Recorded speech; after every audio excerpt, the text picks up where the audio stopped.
أرست زينام سجم تجراي زفتح بتجارو أب تجرايلو جزاو من حدار تجراي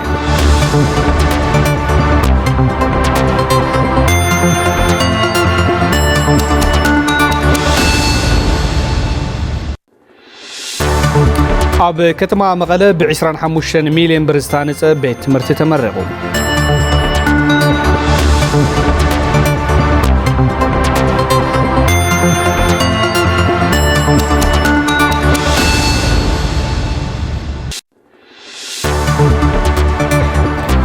ماخل مرمر حرشا برجلة زرقو تشولني باز حل خيلهم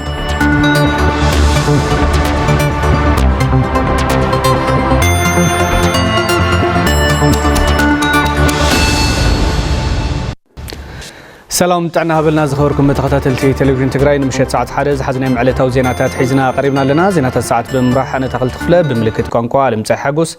بسم الله سمي استديو تلفزيون تجراي بمخان حبرناكم كنا مسينا كسمو داتهم سنة سنحكم كتكاتلو دما بخبر عديمة فلما جن حتى صرت زيناتات زعلتنا أنا بخم كنا قربك مسعود ما قربين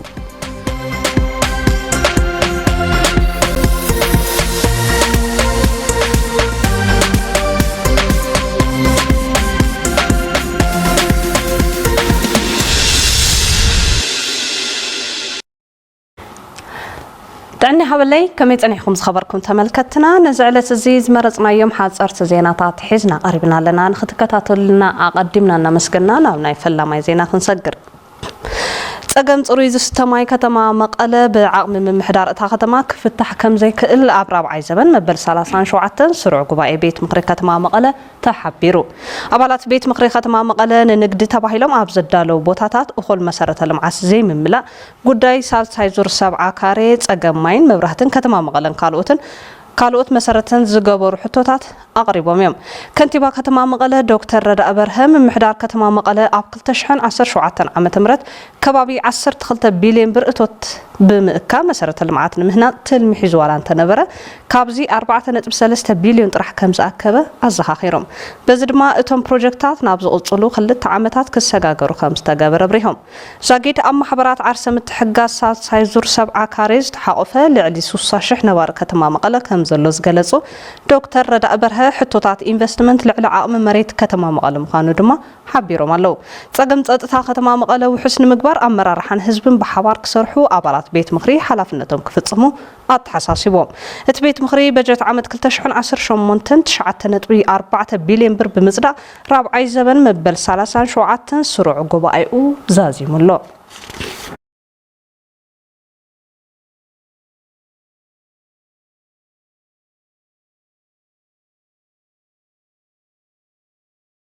بوليس اب كتما عبي عدي بزغبرو تفتش معونتات ناوتات متقميؤمن كم زحازه غليصو حبريتا كوميشن بوليس كم زملاخته مسكرم 22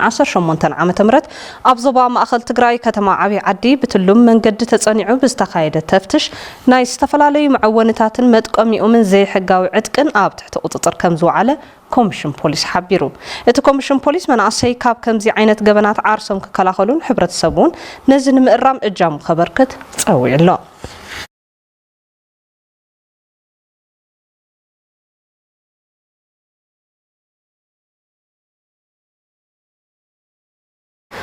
اب كتما عدغرات قندعرو بلمعات او سيفتنيت بروجكت اب تسرحو تفاصص راحت لمعات عدت تساليطو اب كتما عدغرات كاب 2016 كساب 2017 عام تمرت اب تسرحو راحت تفاصص قندعرو عدت تساليطو كاب 2016 كساب 2017 عام تمرت اب غوبو قندعرو لعلي 15 فلسطات كم استتخلو زحبره حبريتان ركبن كتما عدغرات ازدما اب وان كرمتي كافتم غوبታት تبغيسون افتا كتما زورد حادقاو حجن مكلخال زخل سرح كم استسرحه تغليصو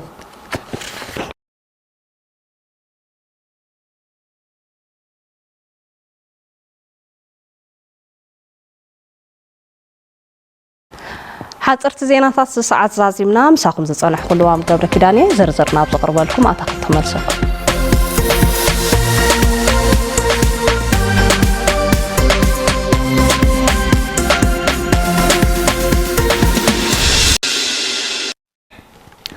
حصرتي زيناتات تختاتلنا تملسنا زخبركم تملكتنا حصرتي زيناتات زعلت نزاربتلنا مسارحتنا لوم قبر خيدان بممسغان ناب زرزر زيناتات كنسجر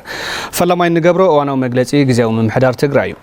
غزياو ممحدار تግራይ اب اواناوي كنتات تግራይ ديبو اب زوصو مغلصي تصقم تግራይ زفتح بتغارو اب تግራይ ኢሉ بسم حرا مريت اب عفار زنقساقس عطقات بمريت عفار بيلوم اب لعل حزب تግራይ متقعتي كفصمو مفتان تقبلنت يبلن طرح زيكونس نحونت حزبታት عفارن تግራይ نون زي متنه تغوار يلو يوحنا ولاي توسخلوا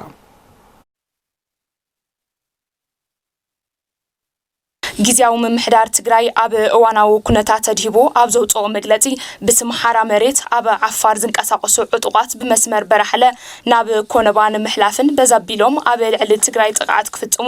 ኣብ ዝፈተኑሉ እዋን በዛሓሊፍኩም ኣብ ልዕሊ ሓውና ህዝቢ ትግራይ ጥቃዓት ክትፍጽሙ ኣይንፈቅድን ምስ ዝበሎም ህዝቢ ዓፋር ናብ ጎንጺ ከም ዝኣተው ዛጊድ ድማ ኣብ ልዕሊ ደቂ ዓፋር ተኽሲ ብምኽፋት ህውከት ከም ዝፈጠሩን ኣብ መግለጺኡ ኣመላኺቱ እዚ ተግባር ኣብ ትሕቲ ዝኾነ ይኹን ኩነታት ተቀባልነት የውሉን ዝበለ መግለጺ ግዚያው ምምሕዳር ትግራይ ህዝብን ግዚያው ምምሕዳር ትግራይውን ብጽኑዕ ዝኹንንዎን ንሕውነታዊ ህዝብታት ዓፋርን ትግራይን ዘይምጥን ተግባር ኢሉ ሕዝውን ኣብ ልዕሊ ንጹሃን ዜጋታት ጥቃዓት ንኽፍጸም ትእዛዝ ዝሃብኩምን ትእዛዝ ተቀቢልኩም ዝፈጸምኩምን ካብ ተግባርኩም ክትቅጠቡ የተሓሳስብ ዝበለት መግለጺ ተጋሩ ነንባዕልና ክንታኾስን ክንዳመን ተተሓባብሩ ዘለኹም አካላት ካብ ተግባርኩም ክትቅጠቡን ህዝቢ ትግራይን ህዝቢ ዓፋርን ሰላሙን ምዝራግ ዝግበር ዘሎ ምንቅስቃስ ደው ክትብሉን ባዝ ክብል ገሊጹ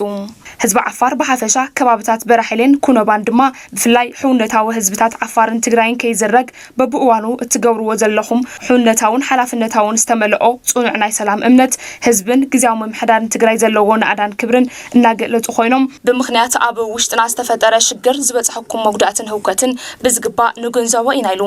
ግዚያዊ ምምሕዳር ትግራይ ናይ ክልቲኡ ህዝብታት ሰላም ንምዕማቁን ኣብ ውሽጥና ዘሎ ጸገማት ብልዝብ ንምፍታሕን ኩሉ መዳይ ጻዕርና አጠናኺርና ክንቅጽለሉ ኢና ብዝበለት መግለጺ በዛጋጣሚ ፌደራል መንግስትን ብሔራዊ ክልላዊ መንግስት ዓፋርን እዚ ጸገም ከይሰፍሕን ናብ ካልእ ተወሳኺ ሽግር ከይዓብን ኩሉ ብህድኣትን ሰላም ዝዘርግ ተግባራት ከይፍጸምን ዝከኣል ኩሉ ጻዕሪ ክትገብሩ ኣተሓሳሲቡ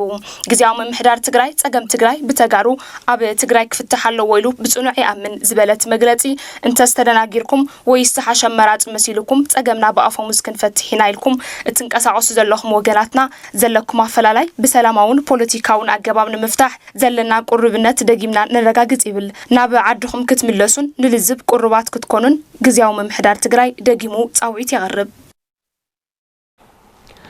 ኣብ ከተማ መቐለ ክፍለ ከተማ ሰሜን ቤት ትምህርቲ መለስ ብ25 ሚልዮን ብር ወጻኢ በፕሮጀክት ልምዓት ሴፍቲኔት ዝተሃነጸ 5 መምሃሪ ክፍልታት ዝሓዘ ህንጻ ተመረቁ ምክትል ፕሬዝዳንት ግዚያዊ ምምሕዳር ትግራይ ኣይተ ኣማኑኤል ሰፋ ዓውደ ትምህርቲ ትግራይ ንኽሓዊ መንግስታውን ዘይመንግስታውን ትካላት ክሰርሑ ጸዊዖም ታደለ ዳኘው ዋሪድዎ ገብረ መድህን ተወልደ መድህን ድማ ከምስዑ ቀርቦ እዩ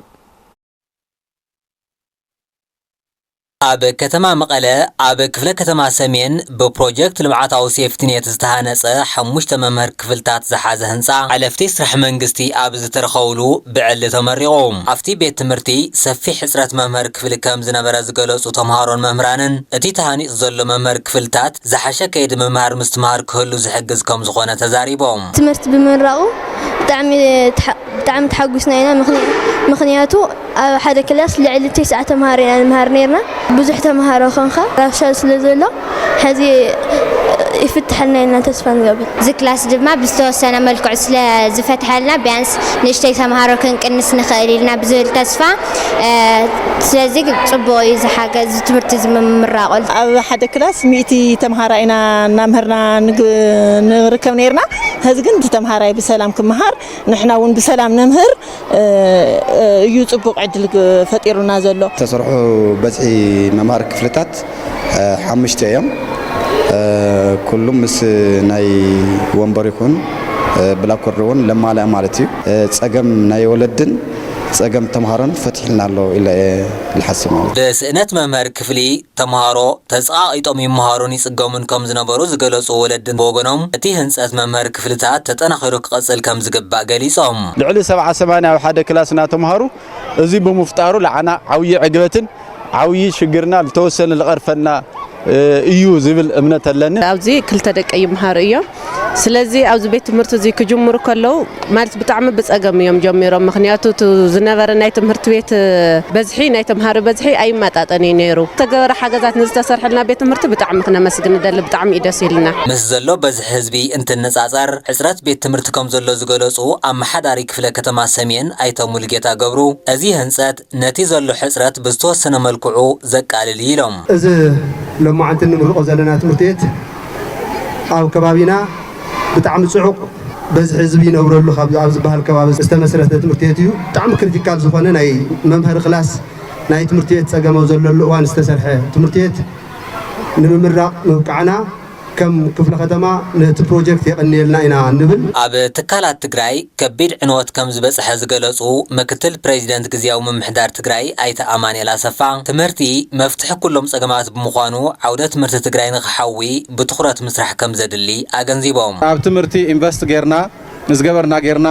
ደቅና ክነምህር ተዘይክኢልና ከዓ ካብ ድኽነት ክንወፅእ ይንኽእልን ስለዚ ኣብ ትምህርቲ ትኹረት ጌርና ክንሰርሕ ስለ ዝግባእ ነዚ ሕብረተሰብ ኣብ መወዳእታ ከብጽሖ ይግባእ እቶም ብ25 ሚልዮን ብር ወጻኢ ዝተሃነጹ መምህር ክፍልታት መቐመጢ ወንበርን መምህር ሰሌዳን ዝተማልአሎም ከም ዝኾኑ ድማ ኣብቲ እዋን ተሓቢሩ ቀውዒ ሕማም ዓሶ ብበዝሒ ዝላብዕሉ ወቅቲ ስለ ዝኾነ ነቲ ሕማም ንምክልኻል ትኹረት ሂቡ ይስራሕ ከም ዘሎ ቤት ጽሕፈት ዘፈር ማሕበራዊ ጉዳይ ዞባ ሰሜን ምዕራብ ትግራይ ገሊጹ እዚ ዝተገለጸ ብብርኪ ዞባ ኣብ ከተማ እንዳባጉና ሕማም ዓሶ ንምክልኻል ዝዓለመ መድረኽ ኣብ ዝተሳለጠሉ እዋን እዩ መለስ ኣባዲ ዘዋደዱ ጸብጻብ ሸዊት ኪዱ ከም ስዕብ ከቕርቦ እዩ ኣመራርሓን ሰብ ሞያን ጥዕናን ወረታት ጽምብላን ኣስገደን ዝተረኸብሉ ብጥዕና ልምዓትን ማሕበር ጽረ ዓሶ ዝተዳለወ ሕማም ዓሶ ንምክልኻል ዝዓለመ ዘተ ኣብ ከተማ እንዳባጉና ዝተሳለጠ እንትኸውን ተሳተፍቲ ዘተ ሕብረተሰብን ሰብ ሞያ ጥዕናን ብሙዳድ ሕማም ዓሶ ንምክልኻል ዝዓለሙ ስራሕቲ ይውገኑ ከም ዘለዉ ይዛረቡ ተመከላኸል ሚላታት ሕብረተሰብና ግቡእ ትምህርቲ ኣስምሮ ብምሃብ ኣቢልና ያው ክንከላኸልና መልክዑ ፍሪጎን ብዝተፈላለዩ ማሕበረሰብ ተሳትፎ ጌርና እዚ ንምክልኻል ዝኣክል ኣብ ሕድሕድ መፋሰስ ይኹን ኣብ ሕድሕድ ጉዳት ዘሎ ደረጃ ኢና ክንከላኸል ድልዋት ኮይና ዘለና ብፍላይ ምስ ዛንዜራ ተጠቃምነት ትኹረት ሂብና ምስራሕን ኣብ መብልዕ ማሕበረሰብ ነዚ ትኹረት ጌርና ኢና ክንሰርሕ ዓብዪ ትፅቢት ንገብር ኣብ ማሕበር ምክልኻል ጽረ ዓሶ በዓል ሞያ ጥዕና ኣይተሃፍቲ ከለለው ንዓሶ ተቐላዕቲ ኣብ ዝኾና ወረታትን ዝርከቡ ሰብ ሞያ ጥዕናን ኣመራርሓን ኣብ ምጅማር ወፍሪ ምክልኻል ሕማም ዓሶ መሰረት ገይሩ ግንዛቤ ምዕበይ ስልጠና ከም ዝተዋሃበ ይረዶም ኣብ ታሕቲ ኣብ ማሕበረሰብ ዘሎ ናይ ዓሶ ጸገማት ብምንጻር ኣብኡ ዘለዉ ናይ ምክልኻልን ምሕካምን ስራሕቲ ብምጥንኻር ኢና ሰርቪስ እንህብ ነዚ ተዋሂሉ ድማ ሰብ ሞያታት ክስልጥኑ ዋና ዓላማና ናይ ዝትካል እዚ ብሰንኪ ዓሶ ዝመጽእ ሞትን ስቃይን ናብ ዜሮ ምቕናስ ኣማኻሪ ማሕበራዊ ጉዳያት ዞባ ሰሜን ምዕራብ ትግራይ ኣይተ እልፍዮስ ታደሰም ዕላማቲ መድረኽ ኣብ ዝሓለፉ ሰሙናት ብደረጃ ሃገር ኣብ ክልቲአን ወረታት እናተዋሃበን ዝጸንሐ ክታበት ሕማም ዓሶ ኣፈጻጽሙ ብምግምጋም ምክልኻል መሰረት ዝገብረ ወፍሪ ንምጥንኻር ከም ዝኾነ ይብረው ዛጊድ ኣብ ክልቲአን ወረዳታት ኩሉ ማሕበር ናይ በዓል ሞያ ጥዕና ካብ ወረዳ እስካዕ ጥዕና ኬላ ነቲ መደብ ብትኹረት ወሲዱ ዝኽተው ዝግብኦም ወገናት ኣብ ምኽታብ ዓሶ ዝነበሮ ለበዳ ካብ ዓመት ናብ ዓመት ስናገደ ዝነበረ ብፍሉይ ኣብ ዘን ክልተ ወረዳ እዚ ነቲ ሓደጋ ዓሶ ንምቕናስ ማእኸል ተገይሩ ዝወሃብ ዘሎ ምንቅስቓስ ሕማም ዓሶ ንምክልኻል ማይ ዝዓቑሩ ኖታታት ምድፋንን ዛንዜራ ብግቡእ ምጥቃምን ወሳኒ ከም ዝኾነ ተሓቢሮም ማእኸል ምርምር ሕርሻ ኣበርገለ በቲ ማእኸል ምርምር ዝተላመደ ሰዲ ዝበሃል ዓይነት ኦቾሎኒ ኣብ 17 ሓረስቶት ወረዳ ቀይሕ ተኽሊ ዘርኢ ኦቾሎኒ ባዝሕ ከም ዘሎ ሓቢሩ ሓረስቶት ወረዳ ቀይሕ ተኽሊ ጣብያ ውህደት ብወገኖም ብማእኸል ምርምር ሕርሻ ኣበርገለ ዝተባዝሐ ሰዲ ዝተባለ ዓሌት ኦቾሎኒ ዘሪኦም ውፅኢታዊ ከም ዝኾኑ ገሊፆም ሃይለስላሴ ገብረ ሚካኤል ተወሳኺ ኣለዎ ነባሪ ወረዳ ቀይሕ ተኽሊ ጣብያ ውህደት ቁሸት ዓዲ ጎሮ ሓረስታይ ጥዑማይ ዳነ ካብ ምርምር ሕርሻ ኣበርገለ መፈተኒ ሰሪሕካ መርአይ ብዝተዋሃቦም 8 ኪሎ ምሩፅ ዘርኢ ኦቾሎኒ ኣብ ዝተወሰነ ግራቶም ዘሪኦም ልዕሊ ትፅኢቶም ከም ዝረኸብዎ እዮም ዝዛረቡ ሕርሻ ምርምር ኣበርገለ ብናጣዮም እውን ሂቦምና ንጅማሮ ኣብዚ ዓመተ ምህረት ኣብ 2017 ዓመተ ምህረት እዮም ጀሚሮምልና ብጣዕሚ ቁልጡፍ እዩ ትሪእዎ ኣለኹም ደስ ንብል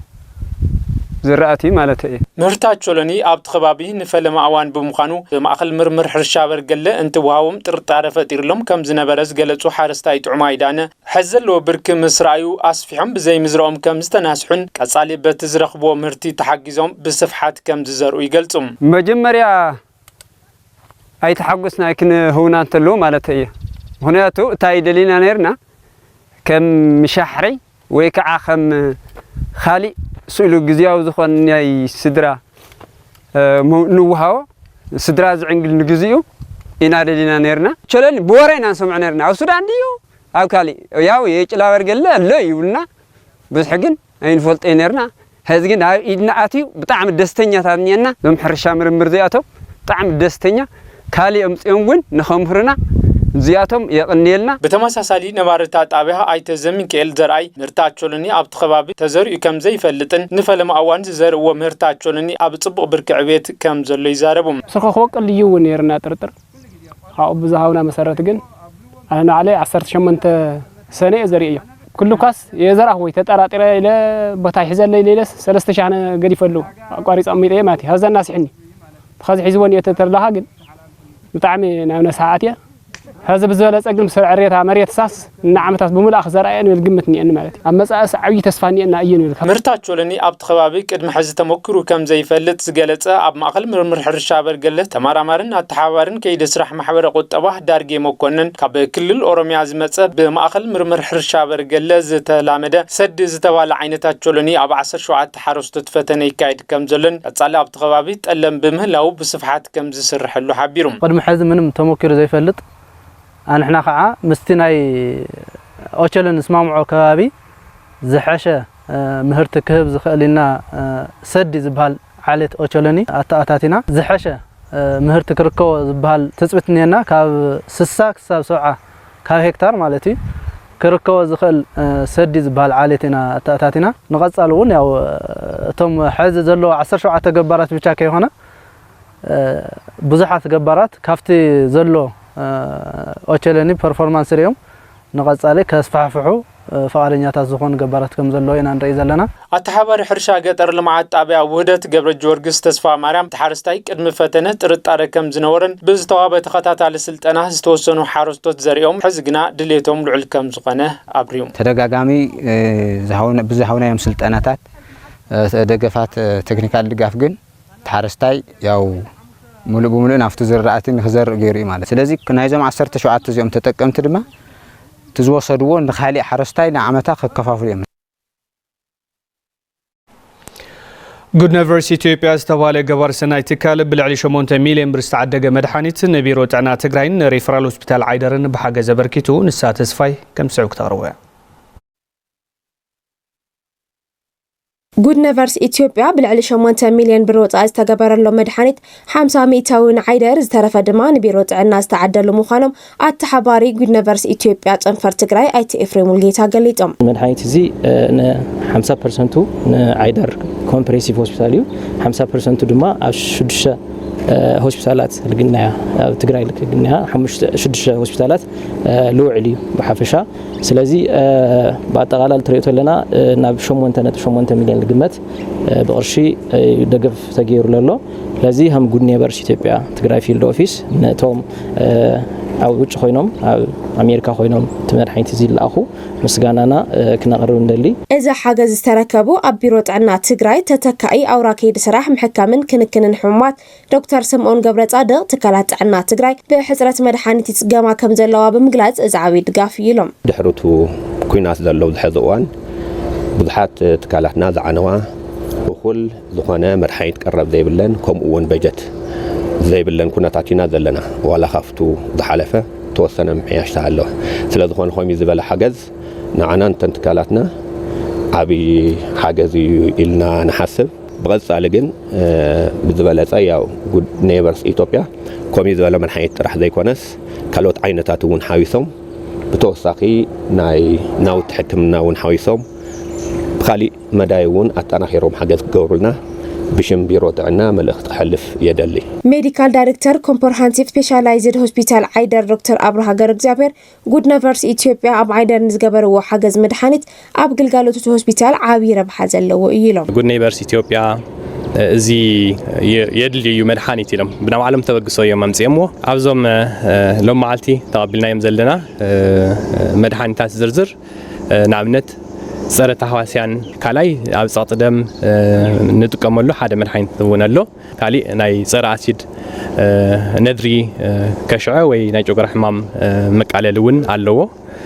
ፀረ ረክስ ባክቴርያ እውን ኣሎ ክልተ ዓይነት ብተወሳኺ ድማ ናይ ዓሶ መድሓኒት እውን ኣሎ ስለዚ እዚኦም ቶም ዓይነታት መድሓኒት ስለዚ ኣባና ተገልገልቲ ብዝመጽሉ ምሳና ምስ ሰርሑ ትካላት እውን ናፍቲ ህዝቢ ክበጽሕ ንሕና እውን ከም ሰሞያ ከም ትካል ኣብ ሕውየት ዝሰርሕ ትካል እዚ እጀምና ነዋጽና ማለት ኢትዮጵያን ኮሚኒቲ ዲቨሎፕመንት ካውንስል ዝተባሃለ ትካል ገባር ሰናይ ካብ ቅዱሳት ወገናት ዘተኣኻኸቦ ልዕሊ 150 ሚልዮን ብር ዝግመት ናውቲ ትምህርቲ ንቢሮው ትምህርቲ ትግራይ ሓጊዙ እቲ ዝተገብረ ሓገዝ ናውቲ ትምህርቲ ንኻልኣይ ብርኪ ኣብያተ ትምህርቲ ዩኒቨርሲታትን ሪፈራል ሆስፒታላትን ዝውዕል ከም ዝኾነ ድማ ተገሊጹ ዮሃና ወላይ ተወሳኺ ኣለዋ ECDC ዝተባሃለ ትካል ገባር ሰናይ ካብ ኣባላቱን ቅዱሳት ወገናትን ዘተኣኻኸቦም ኮምፒውተራትን ካልኦትን ትምህርቲ ዝውዕሉ ናውትን ብሓገዝ አበርኪቱ እቲ ሓገዝ ኣብ ከተማ ኣክሱም መራሕቲ ሃይማኖት ዓበይቲ ዓድን ምሁራትን ከምኡውን ብዙም ኮንፈረንስ ተሳተፉ ኣካላትን ኣብ ዝተረኸቡሉ እዩ ተሳሊጡ ኣብቲ መድረኽ ዝተሳተፉ ሓላፊ ቢሮ ትምህርቲ ዶክተር ኪሮስ ኩዕሽ እዚ ትካል ዝተሃሰየ ዘርፊ ትምህርቲ ትግራይ ንምሕዋይ ዓብይ ተራ ዘለዎ ትካል ከም ዝኾነ ብምግላጽ እዚ ሕዚ ተገይሩ ዘሎ ሓገዝ ድማ ተምሃሮ ትግራይ ተጠቀምቲ ቴክኖሎጂ ክኾኑ ዝገብር ከም ዝኾነ ገሊጾም ኮምፒውተር ናውቲ ጥራሕ ኣይኮነስ ኣብያተ ትምህርቲ ብምጽጋን እውን ብዙሕ ስራሕ ዝሰርሑ ዘለው ንቐጻሊ እውን ብዙሕ እቅድ ዘለዎም እሞ ብሽሞም ዝገራ ዘለኹም መጋሽ ሓንሳ ኣመስግኑለይ እዘን ኮምፒውተራት እዚኣተን ኣብ ሕድሕድ ቤት ትምህርቲ ንተምሃሮ ዝውዕላ እየን ኣመራርሓ ካብ ቢሮ ጀሚርና እስካዕ ቤት ትምህርቲ ዘለና ንጥቀመሉ ኣይኮነን ተወካሊት ECDC ጨንፈር አዲስ አበባ ዝኾና ፍሬ ህይወት አማረ በሰንኪ ኩናት ዝተሃሰየ ትምህርቲ ትግራይ ንምሕዋይ እቲ ሓገዝ ኣብ ዝቕጽሉ ዙራት ተጠናኺሩ ከም ዝቕጽል ሓቢረን የመጀመሪያውን የእርዳታ ዘመናዊ ትምህርት መስጠት የሚያስችሉ ቀዳማይ ዙር ዝወሃብ ዘሎ ሓገዝ ዘመናዊ ናውቲ ትምህርቲ ተምሃሮ ትግራይ ተጠቀምቲ ቴክኖሎጂ ክኾኑ ዘኽእል እንትኾን እቲ ትካል ዓቕሙ ብዝፈቐዶ ካልኣይን ሳልሳይን ዙራት እውን ክቕጽል እዩ እቲ ሓገዝ ን33 ካልኣይ ብርኪ ኣብያተ ትምህርቲ ንሕድሕደን 25 ንሪፈራል ሆስፒታል ዓይደርን ኣክሱምን ንሕድሕደን 50 ን4 ዩኒቨርሲታት ድማ ንሕድሕደን 30 ኮምፒውተራት ከም ዝባጻሕ ተገሊጹ ብዙም ኮንፈረንስ ተሳተፉ መስራትን ኣካይደ ስራሕን ትካል ECDC ዶክተር ፀሃየ ተፈሪ እዚ ካብ ቅዱሳት ወገናት ዝተረኸበ ሓገዝ ብውስን መልክዕ ኣብ ጽሬት ትምህርቲ ምርግጋጽ ግደ ከም ዝህልዎ ብምግላጽ እቲ ሓገዝ ቀጻላይነት ከም ዘለዎ እውን ሓቢሮም እቲ ንብረት ክርከቡ ዝመጹ መምሃራን ብወገኖም ብትካል ገባር ሰናይ ECDC ዝተገበረ ሓገዝ እቲ ብኹናት ተራኺሙ ዝነበረ ዘርፊ ትምህርቲ ኣብ ምሕዋይ ዓብይ ግደ ከም ዘለዎ ብምግላጽ ቀጻሊ ክኾኑ እውን ጸዊዖም ከም መቐለ ዩኒቨርሲቲ ንሓና ብጣዕሚ ሕጉስ ኢና ንምንታይ 30 ኮምፒውተር ላና ይውን ኣለዉ ስለዚ 30 ኮምፒውተር ማለት 30 ተምሃሮ ኣበይ ክበጽሕ ዝኽእል ኩሉ ርድኡ እዩ እቶም ተምሃሮ ብሉጻት እናሃለዉ ነገር ግን ምስ ቴክኖሎጂ እና ኢኖቬሽን ፈጠራታት ንኽሰርሑ ዓብይ ጸገማት ነይሮም ሶ ትጸገም ስንምዕራፍ እቲ ሕዚ ተዋሂብና ዘሎ ሓገዝ ዓብይ ቫልዩ ኣለዎ ዝብል እምነት ኣለኒ ካብተን ዝተሓገዛ 4 ሼርድ ካምፓስ ሓንቲ ዝኾነት ኣክሱም ዩኒቨርሲቲ እተን ላፕቶፓት ተምሃሮ ክጥቀሙለን ከም ዝጀመሩ ንምፍላጥ ተኻኢሉ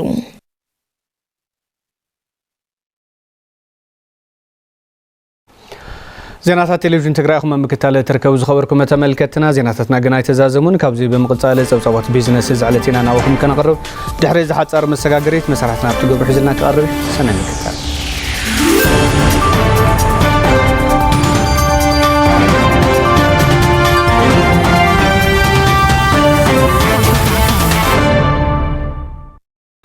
የመስግና ታኽልቲ ሰላም ጥዕና ሃበለይ ዝኸበርኩም ተመልከትና ነዛዕለት እዚ ዝሓረናዮም ዜናታት ቢዝነስ ሒዘ ቀሪበ ኣለኹን ምክትታልኩም ይዕድም ኣባላት ማሕበር ሕብረት ስራሕ ቋር ልቃሕ ንጽዮን ካብ ማሕበሮም ብምልቃሕ መነባብሮም ኣብ ምምሕያሽ ከም ዝርከቡ ተዛሪቦም ንጸብጻብ ሃፍቱ ብስራት ሸዊት ኪዱ ከም ሳብ ካርቦይ ኣብ ከተማ ማይጨው ትርከብ ማሕበር ዕቋር ልቃሕን ጽዮን ዛጊር ልዕሊ 4 ሚልዮን ብር ውህልል ካፒታል ከም ዘለዋ ኣብ ዘሳለጠቶ ጉባኤ ኣፍሊጣ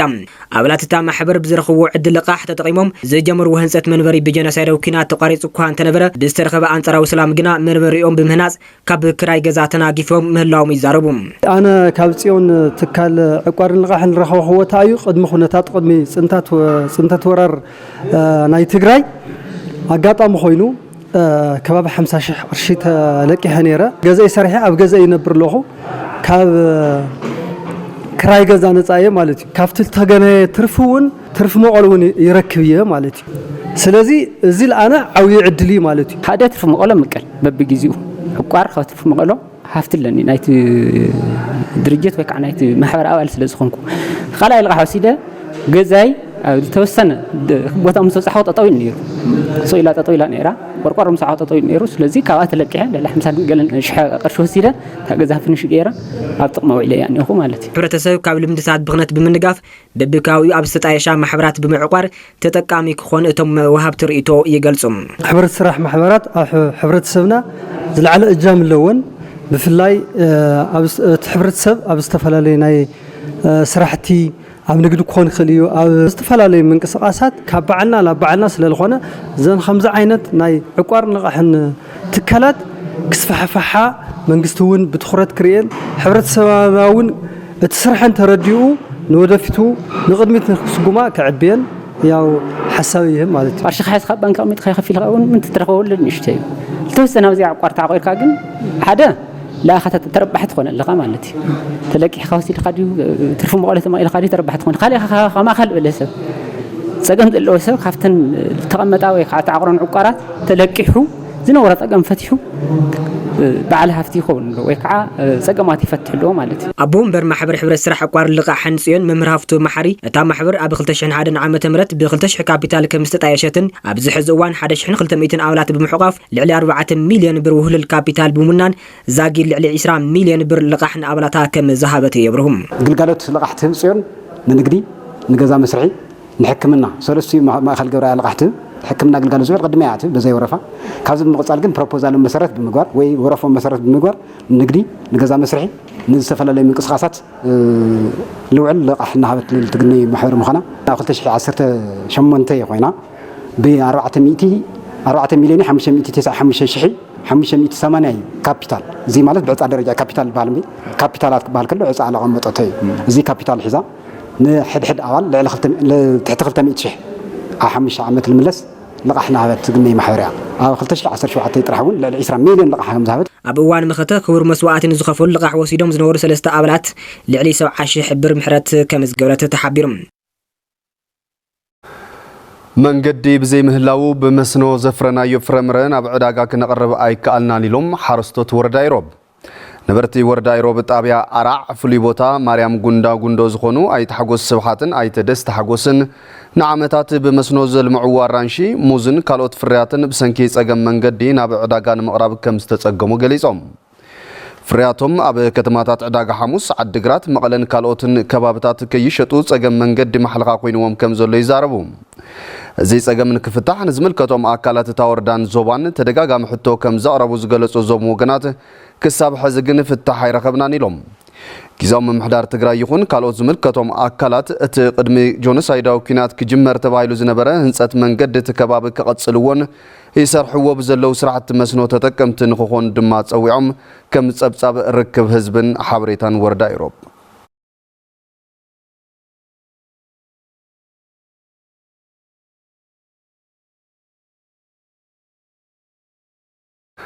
زغوركم تملكتنا حزد ما كنتات شرفو صازر صدقان ختكتاتو لك انقدكم سلام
ጸብጻባት ቢዝነስ ተኸታተልና ተመሊስና ዝኸበርኩም ተመልከትና ዓለታዊ ዜናታትና ንምዛም ዝቀሪና ጸብጻባት ስፖርት ዝዓለትዩ ጸብጻባት ስፖርት ውሽጥ ዓድን ወፃን ድማ ብመሰረትና ሓበን ካሕሳይ ክቐርብ ሕዚ እውን ጸኒሕትኩም ምሳና ምስ ቴሌቪዥን ትግራይ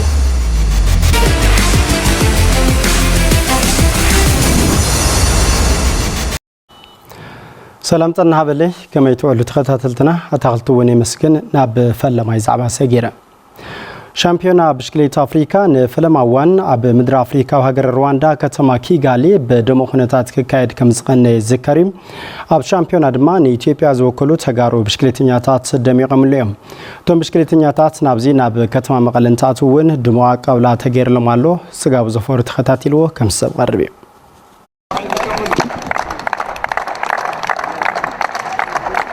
ኣብ ሃገርና አፍሪካ ሃገር ሩዋንዳ ንፈለማ እዋን ኣብ ዝተኻየደ ሻምፒዮና ብሽክሌት ዓለም 2025 ንሃገራዊት ጋንታ ኢትዮጵያ ብምውካል ብሉፅ ውፅኢት ዘመዝገቡ ተጋሩ ብሽክሌተኛታት ኣብ መዕርፎ ነፈርቲ ኣላባ ነጋ ምስ በፅሑ ድሙቕ ኣቀባብላ ተገይርሎም በቲ ዝተመዝገበ ውፅኢት ዕጉባት ምዃኖምን ካብቲ ውድድር እውን ዝሐሸ ልምድን ተመክሮን ዝረኸቡሉ ምንባሩ ብሽክሌተኛታት ጽጌ ካሕሳይን ብዛየው ተስፉን ይገልጹ ያው ኣብ ነበረው ጨዋታ ዓለም ሻምፒዮና እውን ብጣዕሚ ደስ ባሊ ናብ መጀመርታ ኣብ አፍሪካ ብምካይዱን ለአና ለአፍሪካውያን ጽቡቕ ኢለ يامنيه حسخو يغير الى الامناس كلكاس بزل غور خو ون دستنيا يا عيني عبيت كانت تتب زم صعدون كاتي الى جميت مخنياتس حد افريكاوي قولوا الخوين ترتلوس تعينت صعنتها من الفطر يا كل سو الفلطو الناس يا وطيت بلا يقدس بز ጨዋታ سب تعمي دستنيا المجمريا غيزي مستمخانو زوصيت زي ያው ፍሊለ ለውጽይቲ ብዙሕ ራእይውን ትገብር ኢኻ ማለት ተዓቅምኻ ትሪኦ ዘለኻስ ያው ለኾነ ኣብ ክሮኖሜትር ይኹን ምናምን ብዙሕ ዓመት ዘወሩ ኣብ ፕሮፌሽናል ኮይኖም ጽቡቕ ሳይክል ሒዞም ናይ 10 ደቂቃ ን 5 ደቂቃ ኣፈላላይ ክስዕረኻ ተለው ያው ልምድ ክነግን ተለናስ ላፍቱ ደረጃ ስለይኑ ወጽሐሉ መንገድ የሌል ከተሐስብ ቀጽሉ ንዝመጽ ዘሎ ሻምፒዮና ብሽክሌት አፍሪካ እውን እኹል ምድላዋት ብምግባር ካብዚ ዝበለጸ ውጽኢት ንምምጻእ ከም ዝሰርሑ ወሲኾም ይዛረቡ አፍሪካ ሻምፒዮን ቀጻልኒዮ ያው ዝውጽኢት እዚ ያው አፍሪካ ለለዋፍቱ ልኖርና የወርልድ ሻምፒዮን ዳርጋ ቀዳማይ ካልኣይ ራብዓይ ላኾና ኢና ወዲናዮ ከአፍሪካ خينا أفريقيا شامبيون يا ورقي زينهم تصلوا من قد سلاليلا يا تسفى يكبر أوز خز الأخوة قام يخوينا همزة خز كأفريقيا قدم يدبلها يا مدالات كاتي يلا تسفى يكبر مس بروفيشنالات تقدمتي توراديرهم كم زعينة وصيت ممزقاو زنا أدا أسلطان حقراوي تجانتا دك تبعتيهم محاري دوري بزبالة أدما عقمهم كعبير لهم زخلهم دحيزهم ممتصوم يزارب مساعتهم أو مساعتهم نتهم تسعتون حدا حافظ بلا مورالي نيرو نعم تراي كنا عناون بعلنا تسفى زجورنا لنا بطعمي حجوسات كنا زجورنا لنا مساعتهم بعلم موجود دارون مساعتهم ولفتنا ولا زنبرون بعلو مستنا نامج أرشاد زلا أفتنا علم زلا ساتني نيرن مساعتهم تشالنج مقبارن بطعمي حجوساتين دا بشكليتها بتخرط تسرح له كابزي زبالة عود كم زخيل تحزن السخمة مزجيبهم وزلهم وتصيت مرأي يكبلوا زجالة صدمة بريزيدنت فيدريشن بشكليتها تجري آسف عجبر السلاسي اليوم زعوت زي بقليلون رأي كونن معناتهم ناي كللنا كندي ناي لفيع خاص سريع خاص منم زبقركا كم زيلن عود كم تمتصن مرأي أيو كلاين هاجرون سالساي نافريكا ونكرعتهم كوينكم ابتيس نسرعت تقابلا تودادرتي اسلطنتن امرار حا فيدريشن بشكليتا تግራይ امرار حا كوميتي بشكليتا كتما عدغراتن كمون امرار حا اتن غانتاتن مفكرت بشكليتان محبر سبميا بشكليتان እንተንቀጽል ውድድር ጉያ ጎቦጮ መዓ መስቀል መቀለ መስሕብ ቱሪዝም ንምግባርን ናብ ስፖርት ቱሪዝም ንምዕባይ ይስራሕ ከም ዘሎ ማሕበር መስቀል መቀለ ገሊጹሎ ብርሃነ በየነ ሰናዲዎ ከም ሰብ ቀርቢ ባህላውን ሃይማኖታውን በዓላት ምስ ስፖርታዊ ውድድር ጎን ንጎን ብምኽባር ነቲ በዓል ካብ ምድባቕ ብተወሳኺ መስሕብ ቱሪዝም ኣብ ምግባርን ስፖርት ቱሪዝም ኣብ ምዕባይን ዕዙዝ ኣበርክቶ ከም ዘለዎን በዓል መስቀል ጨምዓ መቐለ ተጓዛጉዙ ዝካየድ ስፖርታዊ ውድድር ክሰፍሕን ጎቦ ጨምዓ ብምልማዕ ዓበ ጎቦ ጨምዓ ዝግበር ውድድር ጉያ ዓለም ለኻዊ ንምግባርን ይስራሕ ከም ዘሎ ኣቦ እምበር ማሕበር ጨምዓ መቐለ ገብረ ህይወት ተክለ ሃይማኖት ይዛረብ ምስ መንግስቲ ይኹን ምስ ዘራግታ ኣካላት ኮይና ፕላን ወፂዎ ያው ላቀጻላይ ለዓበየ ኣብ ትግራይስ ይኹን ኣብ ምስ ዓለም ተወዳዳሪ ዝኾነ ዓመታዊ ታላቅ ቁርጫ ልብና ተራራ ያው ናተራራ ህዝብ ትግራይ ስለዚህ ሰፊሕ ፕላን ወፂናስ ለዓበይ ኮኒና እንደለ ማለት ነው በዓል መስቀል ጨምዓ በዓመቱ ብዝለዓለ ብርኪ ክኽበርን ወድር ጉያ ጨምዓ እውን ብዓቕምን በዝሕን ዝሐሸ ክኸውን ኣድላይ ዘበለ ሙያውን ቴክኒካውን ድጋፍ ክግበር ምዃኑ ዝገለጻ ድማ ኮሚሽነር ኮሚሽን ስፖርት ትግራይ መብራት ሃፍቲ እየን ኮሚሽን ስፖርት ድማ ነዚ እቲ ናይ ዝበዓል ጉያ ሰሞያ ፌደሬሽን አትሌቲክስ ሰሞያ ኮሚሽን ስፖርት بحوار بمخان نزي بعلزي أبغون نظام محبر جمع مقالن كتب محدار نخوينهم كتصالي زلونا برنامجات بفلوي تخرجنا فلوي سوماتات مديبنا زسرح زلوا سرحيو بعلات مس سبورتاو دت تحيز مكيادو أبي عبيد سبورت توريزمن لبنا وحبيت حبر السبن عبيد ترى الله وزبول دما مكتل حلافي بيرو بهلن توريزمن تجري أي تهاي بينا يوم سبورتن توريزمن سبورتن بعلن سبورتن بحلا مدلاون سبورتن بعلن أي فلالن سلذي أو حوية حبرة السبب أو حوية سنة المنى حبرة السبب أو حوية أكلاوي طعنا حبرة السبب عبي استواز أو يلنوه بعوي دمات بعال عم دماغ نايت بعال ترجم عم مسفح عبي ترجم اللوه أبا تجري ببخاو يزخبروا بعلات مسز ملكتهم أكلات بمتحجاز وتم بعلات قولهم نخوصون بمحبر سبا وربح كغيرون كعقابن أدلاي سرحتي تتناخيرون كم زسرحوا وسيهم يقصوا وتم مكتل بيرحلافين بتجري بزحات عبيت بعلات اللوين ببخوابيو ومن ما بهراوي درجة الخبر بعلات اللويم سلذي أفتم بعلات مس أكاوي للوفة وتعدي محبرات ودابتات أكلات من قسم متحبر عبيت من كسرات لا تجبر يوم ذي وانت أنا خير لغسلي نتاوع من زينات سبورت تلفزيون تقرأ مكتال صنيخم زنا مكتالخم مسكينة ببزلخمو برحكز